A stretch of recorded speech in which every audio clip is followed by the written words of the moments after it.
Olá, povo de Deus, a paz do Senhor seja com todos. Aqui é o pastor Rodrigo Basílio mais uma vez. Deus abençoe a tua vida, Deus abençoe a tua casa, Deus abençoe a tua família. Eu estou aqui para compartilhar a palavra que o Senhor colocou no meu coração com os nossos irmãos da Igreja Cristã Primeiro Amor, assim como com os nossos amigos das redes sociais, YouTube, Facebook, Instagram. Por isso, pega a palavra de Deus, procure o primeiro livro do profeta Samuel, capítulo de número 7, e eu quero fazer a leitura do texto que está escrito nos versículos 12, 13 e a primeira parte do versículo 14. Está escrito assim: Então tomou Samuel uma pedra e a pôs em Mispa e Sem, e chamou o seu nome Ebenezer, e disse: Até aqui nos ajudou o Senhor. Assim os filisteus foram abatidos e nunca mais vieram aos termos de Israel, porquanto foi a mão do Senhor contra os filisteus todos os dias de Samuel. E as cidades que os filisteus tinham tomado a Israel foram restituídas a Israel, desde Ecrom até Gate, até os termos de Israel arrebatou da mão dos filisteus. E houve paz entre Israel e os amorreus. Vamos orar? Pai Santo, Deus bendito, Deus Todo-Poderoso, nós te louvamos mais uma vez pela tua bondade, graça, misericórdia, porque até aqui o Senhor tem nos ajudado. Te agradecemos desde já por tudo aquilo que o Senhor tem feito, por aquilo que o Senhor ainda há de fazer, e mais uma vez eu te peço que teu Espírito Santo, Pai, fale ao coração do teu servo, da tua serva, fale ao coração de cada ouvinte, para que a tua palavra seja pregada com fidelidade à Escritura. Cumpra essa tua vontade, Pai. Não me permite errar com os meus lábios. Abençoe os nossos amigos do Facebook, do Instagram, do YouTube, bem como todos os nossos queridos amigos e irmãos da Igreja Cristã Primeiro Amor. Pai, em nome do teu Filho amado Jesus, que assim seja feito. Amém. Meus irmãos, todas as vezes em que Israel endurecia o seu coração e não dava ouvidos à voz de Deus, eles seguiam os propósitos do seu coração. Deus, depois de tanto alertá-los, Deus fazia questão de deixar com que o povo se embaraçasse nessa terra, sabe? Quando você lê, por exemplo, Juízes capítulo 6, Deus permitiu que Israel plantasse, trabalhasse nos campos. Eles viviam da agricultura, da pecuária, mas por cerca de 7 anos, quando chegava o período da colheita, Deus permitia que os amalequitas, os midianitas, os beduínos vinham do Oriente e destruíam toda a lavoura. Deixavam o povo sem nada, passando necessidade, passando aperto. A palavra de Deus vai dizer que a situação de Israel era de extrema pobreza. Quando Deus levantou tantos e tantos profetas e enviou a Israel para repreendê-los, para fazer o povo mudar de direção, e o povo não deu ouvidos, Deus permitiu que Nabucodonosor invadisse Judá e Jerusalém e levasse boa parte dos judeus cativos à Babilônia, onde eles vão amargar a vida por cerca de 70 anos. E nessa ocasião, o povo estava sendo oprimido pelos filisteus. O povo vivia uma vida de lamentos, de desgostos, de tristezas. E tudo porque eles perderam a presença de Deus. Se observar em 1 Samuel capítulo 7, versículo de número 2, está escrito assim: E sucedeu que desde aquele dia a arca ficou em Kiriat Jearim, e tantos dias se passaram que chegaram até 20 anos, e lamentava toda a casa de Israel após o Senhor. Como você sabe, a arca da aliança tipifica a presença de Deus, e dentro daquela arca havia o cajado de Arão, as tábuas da lei, e havia também um pote com partículas do maná, do pão. Aquilo era simbolicamente a presença de Deus mediante o seu povo. Mas a negligência, a falta de vigilância, a falta de fidelidade, de dedicação às coisas de Deus, fez com que eles perdessem uma batalha para os inimigos mais temidos de Israel. Se você voltar aqui para o capítulo de número 4, versículo de número 10, do primeiro livro do profeta Samuel, está escrito assim: então pelejaram os filisteus, e Israel foi ferido, e fugiram cada um para a sua tenda, e foi tão grande o estrago, que caíram de Israel 30.000 homens de pé. Aquele povo que tinha uma promessa de Deus, pois Deus havia prometido em Deuteronômio capítulo 28, que o inimigo poderia vir por um caminho, mas teria que voltar por 7. Deus deu à nação a garantia de que eles iriam prevalecer diante ao combate contra todo e qualquer inimigo, porque a força não estava no povo, a força estava em Deus. Quando Moisés, por exemplo, em Êxodo capítulo 33, depois que o povo decidiu fazer aquele bezerro de ouro, Deus disse: eu não vou mais com este povo, mas eu enviarei um anjo. Moisés vai suplicar a Deus, Moisés vai orar, dizendo: Senhor, se a tua presença não for conosco, não nos faça sair daqui. Porque Moisés entendeu que sem a presença de Deus não dá para continuar. Sem a presença de Deus não tem como ir adiante. Por isso que Jesus vai dizer: olha, vinde a mim os cansados, os oprimidos, os sobrecarregados, porque eu tenho um alívio que vocês precisam.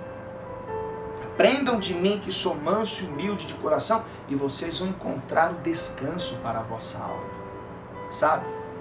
A nossa paz, o nosso socorro, a nossa ajuda, o nosso auxílio, a nossa segurança é Deus, que sempre se colocou à disposição dos seus servos, dizendo: não temas, porque eu sou contigo, eu sou o teu socorro presente na hora da angústia. Aquietai-vos e sabeis que eu sou Deus. Porém, quando o homem, quando a mulher abandona Deus, vira as costas para Deus, despreza a sua palavra, despreza a sua vontade, Deus permite que o homem sofra retaliações. Deus permite que o homem comece a viver uma vida de lamentos, de tristeza, de desgostos e até de humilhação. Esse é o caso de Israel. Por 20 anos, eles são dominados pelos filisteus. E agora, amargando a vida, eles querem solução. Eles querem mudanças. Então eles vão até o profeta Samuel suplicar a sua ajuda, dizendo: Samuel, não cesses de clamar ao Senhor por nós. Olha o que está escrito no versículo de número 8. Pelo que disseram os filhos de Israel a Samuel: não cesses de clamar ao Senhor nosso Deus por nós, para que nos livre da mão dos filisteus. Ou seja, Samuel era uma autoridade profética. Samuel era um sacerdote. Samuel era um profeta. Então, eles vão até Samuel pedir ajuda. Samuel, você precisa orar por nós. Você precisa clamar por nós para que o Senhor nos ajude. Para que o Senhor nos livre dessa opressão que já dura 20 anos. Para que o Senhor acabe com o nosso desgosto, com a nossa derrota, com a nossa angústia, com a nossa humilhação. Agora veja o papel de um líder. Veja o papel de alguém levantado por Deus para interceder por um povo, para ensinar um povo, para ministrar um povo. Samuel, que era homem de Deus, ele entendia os motivos que fizeram a nação chegar naquela situação. Samuel sabia que a origem daquele fracasso era o comportamento deles. Deus prometeu colocá-los numa terra boa, larga, que mana leite e mel, e cumpriu. Deus fez promessas ao povo, dizendo: se vocês ouvirem atentamente a voz do Senhor teu Deus e guardar os mandamentos que vos ordeno hoje, bendito serás tu ao entrar e ao sair. Bendito será o fruto do teu ventre. Bendito será os seus filhos. Bendito será a terra por causa de vós. Mas Deus também fez alerta. O Senhor está convosco enquanto vós estáis com Ele. Se vocês buscar, vocês vão achar. Mas eles viraram as costas para Deus. A palavra de Deus diz: chegai-vos a Deus, e Ele se chegará a vós. Eu queria usar esse conjunto de texto para trazer uma reflexão para a igreja.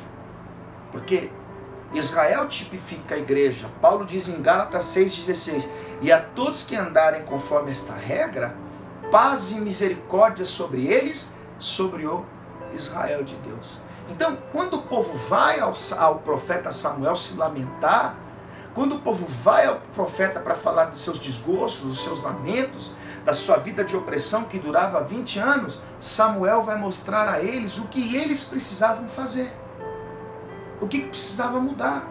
Talvez você está ouvindo essa pregação agora e você está cansado de viver oprimido.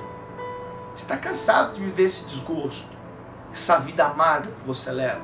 Você não se dá bem na vida sentimental, você não tem sorte na sua vida profissional, você vive um tumulto no meio da sua família. Presta atenção nisso, porque o que Samuel vai dizer é exatamente aquilo que o povo precisava fazer para que houvesse mudanças. Nós temos o costume de transferir a Deus responsabilidade que às vezes é nossa. Pedimos para Deus fazer aquilo que Ele nos ordenou a fazer. E entenda, Deus não está preocupado em resolver aquilo que compete a nós.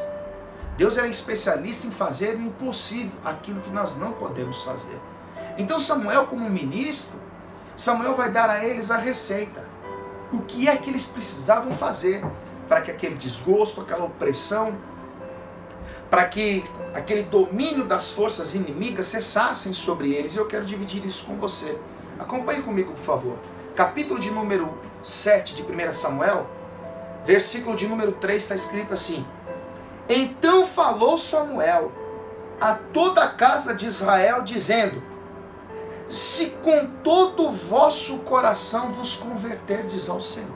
Primeira coisa, Samuel vai dizer: olha, vocês precisam se converter ao Senhor. E o que é uma conversão? Uma mudança de direção. Se é uma condição. Se com todo o vosso coração, se vocês se converterem a Deus. Ou seja, o problema de vocês é a obra das vossas mãos. É a imaginação dos teus pensamentos que são má continuamente. É os caminhos errados que vocês estão trilhando.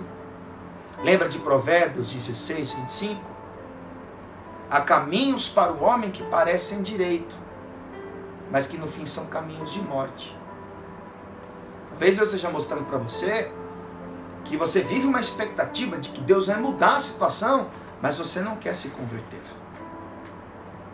Todas as vezes que a nação vivia momentos caóticos, Deus levantava um profeta para confrontar o estilo de vida. Você lembra?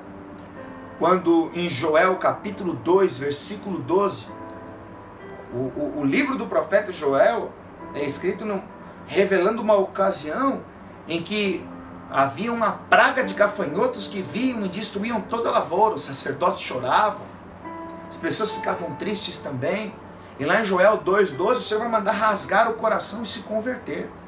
Isaías capítulo 55, versículos 6 e 7 diz assim: buscai ao Senhor enquanto se pode achar, invocai-o enquanto está perto. Deixe o ímpio o seu mau caminho, o homem maligno os seus maus pensamentos, e se converta ao Senhor, que se compadecerá dele. É que eu posso pedir a Deus mudanças se eu não estou preocupado, se eu não tenho vontade de viver essa mudança? Escute, Deus não está preocupado em transformar situações. Deus está preocupado em transformar pessoas. Talvez Ele transformando você, talvez Ele convertendo a sua vida, talvez Ele mudando a sua maneira de pensar, você vai aprender a lidar com as questões na vida. Por isso que Samuel vai dizer: olha, se com todo o vosso coração vos converterdes ao Senhor. Ou seja, para que vocês querem que Deus age em favor de vocês, se vocês não estão preocupados em mudar de caminho, mudar de direção? Vocês não estão preocupados em ser uma nova criatura, uma pessoa diferente. O propósito da pregação do Evangelho é justamente essa. Mateus 4,17: arrependei-vos porque é chegado o reino dos céus. Uma mudança de direção. Onde Deus tira um coração de pedra. Hebreus 3,12 diz que um coração mau e infiel afasta o homem de Deus. Deus quer trabalhar no teu coração. Se converta. Abandone os relacionamentos ilícitos. Abandone aquilo que te afasta de Deus. Deixe essas amizades que vivem te levando para lugares que vão te deixar cada vez mais distante do Senhor. Se converta. Se arrependa dos seus pecados. Quando Deus levantou o profeta Jonas e mandou em Nínive, uma cidade habitada por homens malignos, perversos, de modo que a maldade do seu coração incomodava a Deus. Deus mandou Jonas lá no capítulo 3, e no versículo de número 8, depois que Jonas pregou 40 dias e Nínive será destruída. Diz a palavra de Deus que o rei de Nínive, ele vai persuadir toda a população a jejuar, a mudar as obras das suas mãos. De modo que Deus, quando viu que aquele povo se converteu, como diz o texto, Deus não os destruiu como havia planejado. O que adianta eu orar pedindo a Deus resolver as minhas questões, sendo que eu não tenho interesse de mudar de comportamento? Primeira coisa que Samuel está orientando ao povo: se converta, muda de direção, busquem ao Senhor. Aí a sequência do texto diz assim: tirai dentre vós os deuses. Por que ele manda tirai dentre vós os deuses? Porque o povo havia se entregado à idolatria. Eles acreditavam em Baal, eles acreditavam em Astarote.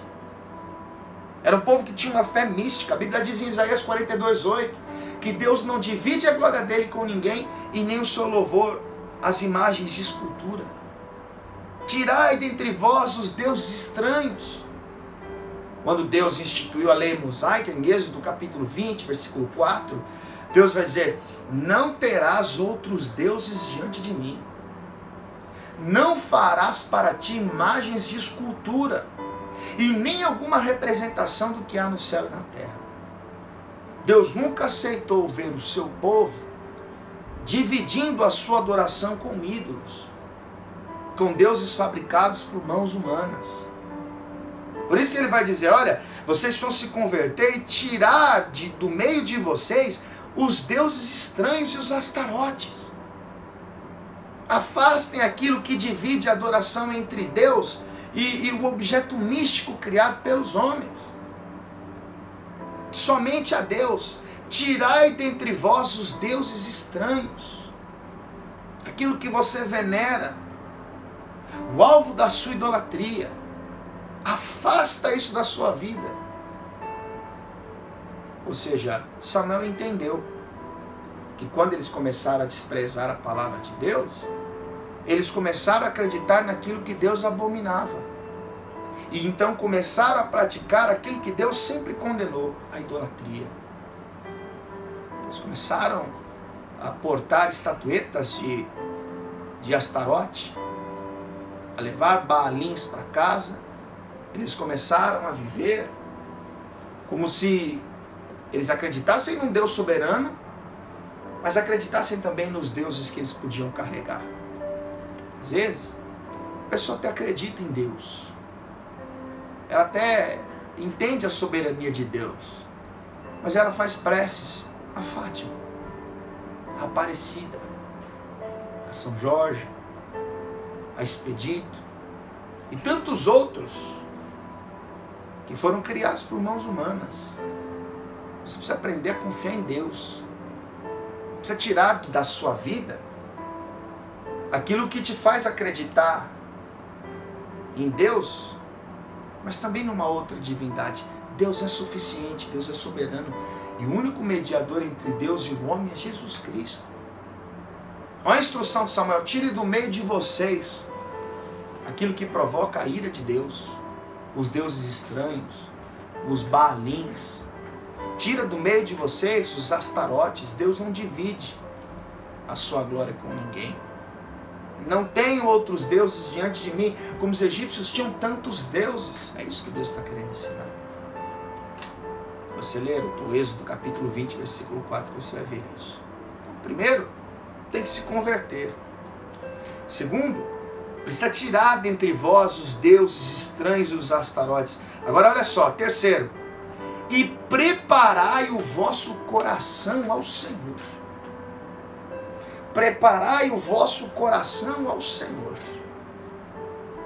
O coração é a sede do entendimento, assim como a alma, da vontade, não é? Dos desejos. Provérbios 4, 23, assim, de tudo que se deve guardar, guarda o seu coração, porque dele procedem as saídas da vida. Quando lá em Deuteronômio capítulo 6, versículo 4 e 5, Deus estava ensinando a nação de Israel acerca da adoração, Deus vai dizer, ouve, ó Israel, amarás o Senhor teu Deus com todo o vosso coração, com toda a vossa alma, com toda a vossa força. Uma entrega total, absoluta, uma devoção. Tiago capítulo 1, versículo 8, está escrito assim, o homem com o coração dividido, ele é inconstante em todos os seus caminhos. Quando você dividir o seu coração entre as coisas de Deus e as coisas desta vida, você vai viver embaraçado. Enquanto você viver a sua vida dividindo o seu coração entre as coisas de Deus e as suas paixões, você vai viver distante de Deus. Entre as coisas de Deus e os seus desejos carnais, você vai viver distante de Deus. Jeremias 29:3 diz, buscar-me-eis e me achareis quando me buscardes de todo o vosso coração. Entenda, se Deus não ocupa a primazia, a prioridade, se Deus não ocupa o primeiro lugar no seu coração, dificilmente Ele vai ocupar o segundo ou o terceiro. Porque o que Deus exige do homem é que o homem busque ao Senhor com todo o seu coração. Ele pede isso. Provérbios 23, 26, ele diz assim, filho meu, dá-me o seu coração. Se o nosso coração não está totalmente voltado para as coisas de Deus, meus irmãos, nós nos corrompemos facilmente. Jesus diz em Mateus 15, 19, porque do coração procedem os maus pensamentos, os adultérios, as mortes. O coração do homem é mau. O coração do homem tem a tendência em maquinar pensamentos viciosos. O coração do homem tem a tendência em desejar aquilo que o distancia de Deus. Por isso que eu citei Hebreus 3,12, o coração mau, o coração infiel, ele aparta o homem do Deus vivo. Talvez Deus está querendo abrir os seus olhos, para que você abra o seu coração para Ele. Quando você servir a Deus com o coração voltado nas coisas da terra, Paulo diz em 2 Timóteo 2, versículo 4, por aí, ninguém que milita se embaraça com os negócios dessa vida. Qual era o problema da nação de Israel? O coração deles não estava preparado para as coisas de Deus. Eles acreditavam no Deus de Abraão, de Isaac e Jacó. Eles acreditavam no Deus que havia tirado o povo do Egito. Mas eles acreditavam também nos deuses estranhos, os Baalins e os Astarotes. Deus está usando a vida do profeta Samuel para dizer, vocês precisam se converter. Vocês precisam tirar dentre vós os deuses estranhos. E vocês precisam preparar o vosso coração ao Senhor.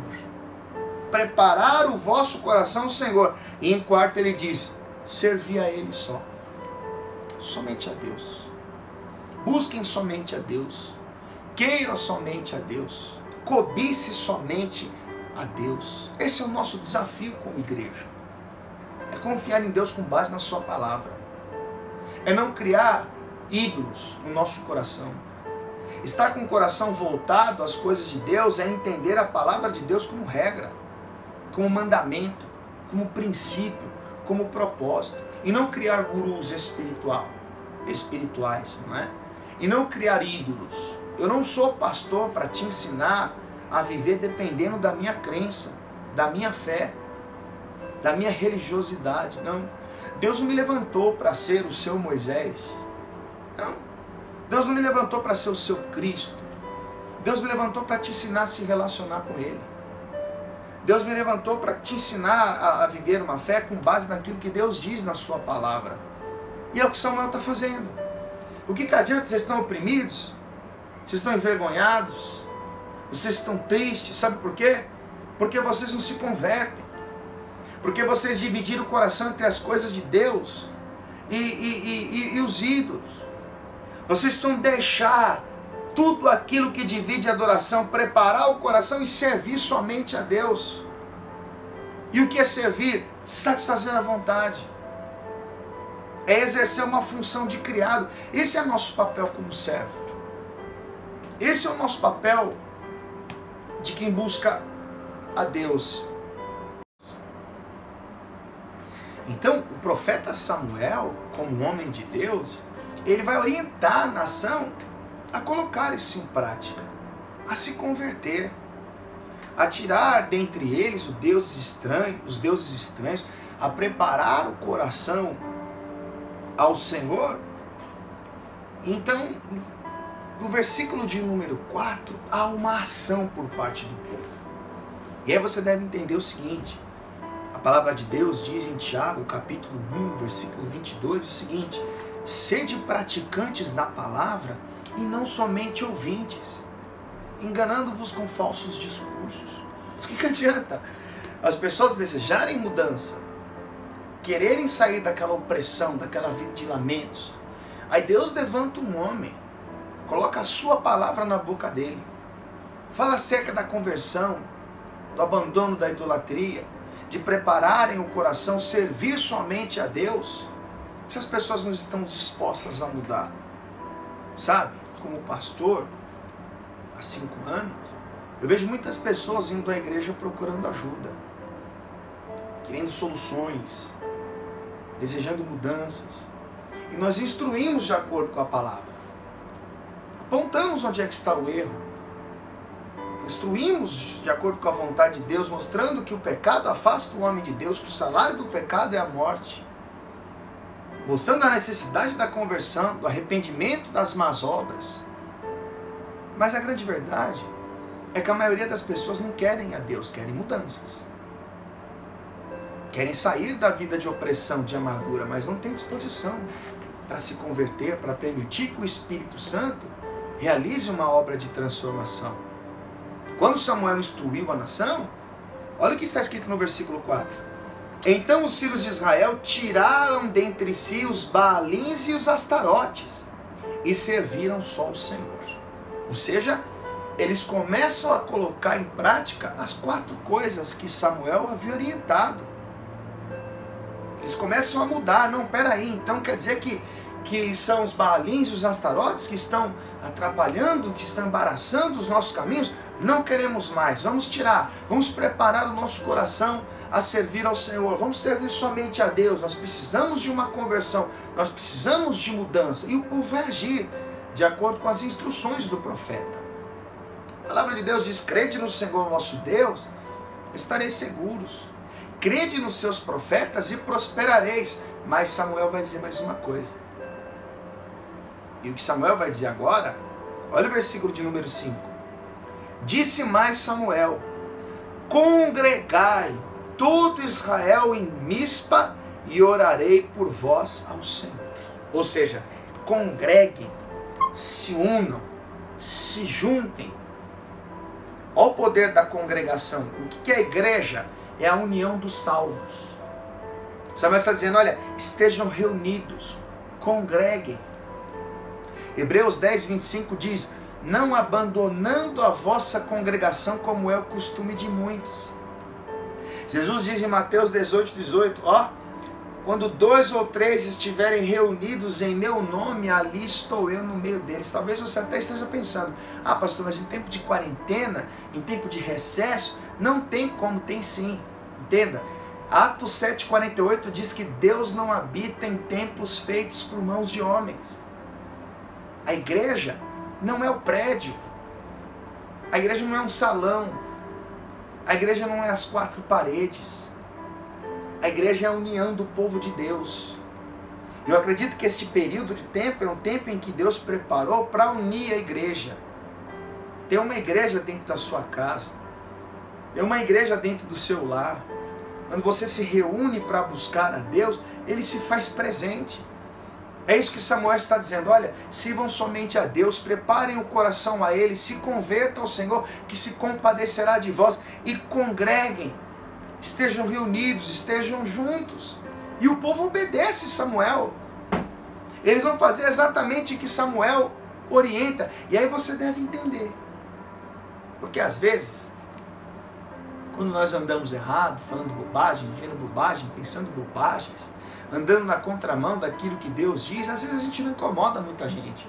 Mas quando a gente decide mudar de postura, quando a gente decide ir para a igreja, buscar o Senhor, meu irmão, aí a gente começa a incomodar muita gente. Aí é onde vem os levantes. Quando os filisteus perceberam que o povo estava mudando de comportamento, quando os filisteus perceberam que eles abandonaram a idolatria e que de fato eles estavam congregando juntos, eles estavam orando, eles estavam jejuando, então os inimigos se levantaram. Então houve uma certa retaliação. Enquanto você bebe, fuma, enquanto você vive na mentira, no engano, você não incomoda as trevas, porque você é dominado por ela. Mas quando você decide se levantar, orar, buscar a Deus, buscando pela libertação, buscando pela sua cura emocional, pela sua saúde espiritual, quando você decide colocar um ponto final na sua vergonha, meu irmão, aí você tem que se preparar para os levantes. Porque o diabo vai sempre querer levantar alguém para confrontar a sua fé. Vai sempre querer levantar alguém para tentar te derrubar. Olha o que está escrito no versículo 7. 1 Samuel 7:7. Ouvindo, pois, os filisteus que os filhos de Israel estavam congregados em Mispa, subiram os maiorais dos filisteus contra Israel. O que ouvindo os filhos de Israel temeram por causa dos filisteus. Bastou os inimigos perceber, eles estão unidos, eles estão reunidos, eles estão congregando, eles estão servindo só a Deus, eles tiraram os deuses estranhos, eles estão se convertendo ao Senhor. O que é que eles pensam? Vamos contra eles. Vamos subir contra eles. E é por isso que eles vão, com medo, falar: Samuel, você precisa fazer algo por nós. E então Samuel vai orar. Então Samuel vai clamar a Deus. Olha o versículo de número 8. Pelo que disseram os filhos de Israel a Samuel: não cesses de clamar ao Senhor nosso Deus por nós, para que nos livre da mão dos filisteus. Então tomou Samuel um cordeiro que ainda mamava, e sacrificou-o inteiro em holocausto ao Senhor, e clamou Samuel ao Senhor por Israel, e o Senhor lhe deu ouvidos. Agora olha que coisa maravilhosa. Antes de Samuel clamar, ele vai pegar um cordeiro que ainda mamava, e ele vai sacrificar aquele cordeiro. O sangue daquele cordeiro vai ser derramado. A intenção de Samuel era clamar pelo socorro de Deus, pela libertação daquele povo oprimido. A intenção de Samuel era provocar uma reação em Deus, porque o sacrifício era feito para a expiação do pecado. Samuel está mostrando através daquele sacrifício que o povo de fato se arrependeu. Samuel está querendo mostrar através daquele sacrifício que o povo se dispôs a lutar contra aquilo que o afastava de Deus. Então ele vai lá e sacrifica o cordeiro. Em João 1:29 diz, quando João Batista viu Jesus vindo ao seu encontro, ele diz: eis o Cordeiro de Deus que tira o pecado do mundo. Deus fez um sacrifício precioso para nos livrar das angústias, da escravidão do pecado. Deus fez um sacrifício precioso para acabar com o domínio das trevas sobre nós. Deus ofereceu o seu Filho para que todo aquele que nele crê não pereça, mas tenha vida eterna. Deus ofereceu um cordeiro. Deus ofereceu Jesus Cristo. Hebreus 9:22 diz que sem derramamento de sangue não há remissão de pecados. O que nos manteve afastado de Deus durante boa parte da nossa vida? O pecado. Mas Deus prova o seu amor para conosco, em que Cristo morreu por nós, sendo nós ainda pecadores. Uma vez que o sacrifício foi feito, todos nós somos libertos, porque nenhuma condenação há para os que estão em Cristo Jesus. Samuel pega aquele cordeiro e sacrifica. Aí veja o versículo de número 10, diz assim: e sucedeu que, estando Samuel sacrificando o holocausto, os filisteus chegaram à peleja contra Israel. Agora olha que coisa. Quando os inimigos chegaram à peleja contra Israel, a peleja deles já não era mais contra Israel, era contra Deus. Por quê? Porque o sacrifício foi feito. Porque o sangue foi derramado. Com certeza eles foram pelejar contra Israel pensando, nós vamos vencer mais uma vez. Esse povo é um povo obstinado. Nós vamos derrubá-lo mais uma vez. Nós vamos continuar oprimindo por mais 20 anos. Mas agora, não é isso que vai acontecer. A peleja agora é contra o próprio Deus. E olha que coisa linda. E trovejou o Senhor aquele dia com grande trovoada sobre os filisteus. E aterrou de tal modo que foram derrotados diante dos filhos de Israel. O que nós podemos tirar de lição com tudo isso? Um povo aflito, angustiado, com medo, perturbado, pedindo ajuda de um líder, de Samuel, de um homem de Deus, que vai dar a eles a instrução acerca do que eles deveriam fazer. E quando eles colocam em prática, se convertendo, tirando a idolatria, os deuses estranhos, servindo só o Senhor, preparando o coração ao Senhor, congregando, o sacrifício foi feito para dar vitória a eles. Deus fez por mim e por você uma obra preciosa na cruz do Calvário, para nos libertar. O castigo que nos traz a paz estava sobre ele. O Senhor puniu o seu Filho para nós sermos libertos, para nós sermos escravos do nosso pecado, para nós sermos escravos do erro, da religião, ou de tudo aquilo que gera opressão ao homem. Quando os filisteus vieram, o próprio Senhor os aterrou. O próprio Senhor venceu os inimigos. Versículo de número 11. E os homens de Israel saíram de Mispe e perseguiram os filisteus e os feriram até abaixo de Bet-Car. Então tomou Samuel uma pedra e pôs em Mispa e chamou seu nome Ebenezer e disse: até aqui nos ajudou o Senhor. Assim os filisteus foram abatidos e nunca mais vieram. Ou seja, Deus deu vitória ao seu povo. Deus fez que os inimigos que até então os oprimiam foram derrotados. E tudo porque o povo deu ouvidos à voz de Deus. E tudo porque o povo obedeceu aquilo que o Senhor havia dito. Abandonaram a idolatria, se converteram ao Senhor, buscaram ao Senhor, congregaram. Samuel fez um sacrifício e Deus se encarregou de dar uma lição nos inimigos. Nós vamos entender que o maior de todos os sacrifícios já foi feito. Deus já entregou seu Filho para morrer por nós. Nós temos na palavra de Deus tudo aquilo que nós precisamos para viver bem aqui nessa terra. E o que nós precisamos é olhar para a palavra de Deus e atenciosamente entender. E muitas vezes a solução daquilo que nós buscamos está na mudança de comportamento, na transformação do nosso caráter, na redenção da nossa alma. Olhar e não dividir o coração entre Deus e mais ninguém. É buscarmos somente ao Senhor, permitindo que Ele realize a boa obra que Ele começou em nossa vida. E tudo aquilo que nós precisamos, que fugir ao nosso alcance, Deus há de nos ajudar. Samuel, ele vai dizer, até aqui nos ajudou o Senhor. Talvez Deus colocou você aí para te mostrar que a sua religiosidade, talvez Deus te colocou aí para te mostrar que não adianta você ficar correndo para os braços do pastor, do seu líder, pedindo socorro, pedindo ajuda, enquanto ele instrui você, se você não tomar uma atitude muito séria, mudar de postura, procurar fazer as coisas de maneira que convém e agrade a Deus. Ó, o sacrifício já foi feito. Em Cristo Jesus, nós temos tudo o que nós precisamos. Deus está falando com pessoas e eu acredito que através desta palavra, Deus ele vai converter o seu caminho. Deus vai mudar algumas coisas na tua vida. Até aqui, o Senhor tem nos ajudado. Vamos orar? Querido Deus, Pai Santo, Deus bendito, Deus Todo-Poderoso, nós te louvamos. Nós te agradecemos pela tua palavra, Senhor. Um povo aflito que há 20 anos se lamentava pelas inquietações que viviam. O povo suplicou a ajuda do profeta e foram ministrados, ensinados, decidiram mudar. E quando o sacrifício foi feito, o Senhor aterrou todos os inimigos de Israel e restituiu a eles aquilo que eles perderam.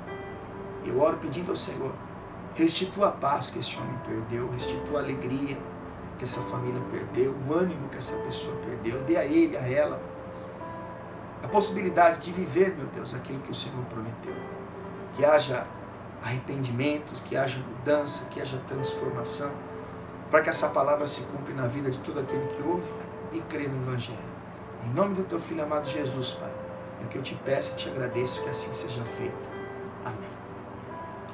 Deus abençoe a tua vida, meu amigo, Deus abençoe a tua casa, Deus abençoe a tua família. Compartilhe essa pregação, essa mensagem no grupo da família, no grupo dos amigos, tá bom? Deus abençoe, até o próximo vídeo em nome do Senhor Jesus.